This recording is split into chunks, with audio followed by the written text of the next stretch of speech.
Bom, pessoal, voltando aqui, eu acabei de explicar para vocês como o Brasil estava uma grande confusão após a proclamação da República e continuou uma grande confusão durante toda a República das Espadas. A gente não vai ter tempo de entrar detalhadamente nesses acontecimentos, mas chegou a um ponto que isso precisava chegar ao fim.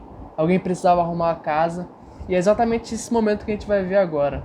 Eu estou começando a transmitir os slides agora e esse aqui é o presidente que conseguiu arrumar a casa, conseguiu dar um jeito à confusão, que é o Campos Salles. Estão vendo aqui o bigodão dele. Vocês precisam, um dos poucos nomes que vocês precisam guardar nesse momento. O que o Campos Salles faz? Uma coisa muito importante, que eu não mencionei para vocês, os partidos agora são estaduais, ou seja, Minas Gerais tem seu partido, São Paulo tem seu próprio partido, Rio de Janeiro tem seu partido, Rio Grande do Sul tem seu partido, por aí vai. E isso simboliza a grande fragmentação política que o Brasil estava vivendo. Os partidos agora são estaduais e eles não estavam facilitando a vida do presidente até aquele momento.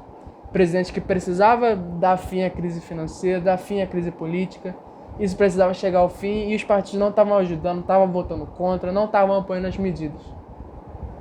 O que o Campos Salles faz, e é isso que mais cai no vestibular e mais cai quando vocês vão ver Primeira República no Brasil. Ele inicia a chamada política dos governadores, que é um grande acordo com os partidos de cada estado para que eles apoiem o presidente e ele consiga governar o Brasil, governar o país. Isso é a política dos governadores e é o que mais cai no Enem. É esse grande acordo que Campos Salles inaugura e todos os presidentes vão imitar a partir daquele momento. E 2 estados vão se destacar, Minas Gerais e São Paulo, que, como eu disse anteriormente para vocês, são os estados mais poderosos do Brasil naquele momento. Após conquistar o apoio de todos os estados, porque, enfim, a bagunça tinha que acabar em algum momento, o presidente Campos Salles costura um acordo, costura um empréstimo financeiro para solucionar a besteira que o Rui Barbosa fez. E o nome desse empréstimo é Funding Loan. Ele consegue sanar as dívidas do Brasil, sanar as contas públicas do Brasil, e isso dá alguma estabilidade política e financeira para o Brasil naquele momento. Então, é com o Campos Salles que a casa fica arrumada, o Floriano e o Deodoro ficam para a titia, e a coisa agora fica mais estabelecida. Agora passando aqui para vocês, isso aqui é um esquemazinho que eu fiz, vocês não podem esquecerem. Não é a política do café com leite mais importante, é a política dos governadores. É o presidente tentando chegar a um consenso com todos os estados para poder governar. Isso é o que mais cai no vestibular de vocês e é o que vocês mais precisam ter em mente, ter mais consolidado. Enfim, como é que funciona isso? O presidente concede benefícios aos governadores de cada estado.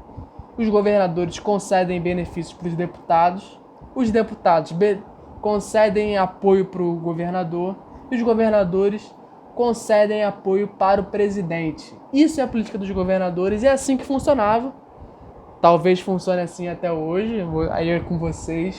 Então, era assim, foi isso que aconteceu a partir do governo do Campos Salles e é o que vocês precisam guardar. Beleza? Agora vem a segunda parte.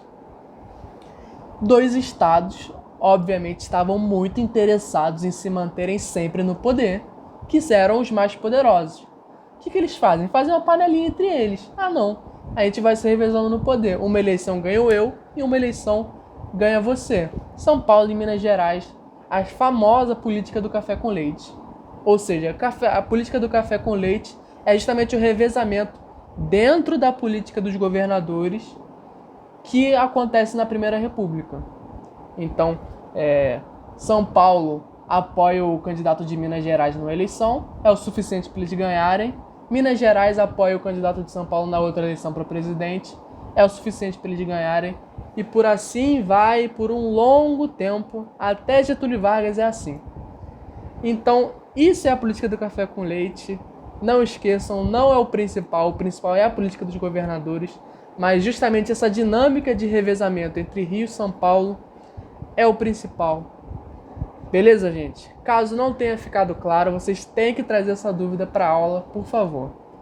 Política do café com leite, novamente, é o revezamento entre São Paulo e Minas Gerais, dentro da política dos governadores. Enfim, a segunda coisa que mais cai é coronelismo. O que é coronelismo?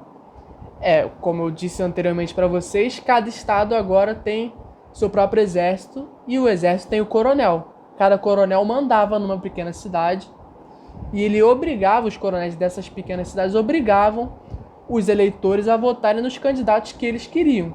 Isso é coronelismo. O que o coronel dava em troca para esse pessoal que votava, que conseguia votar?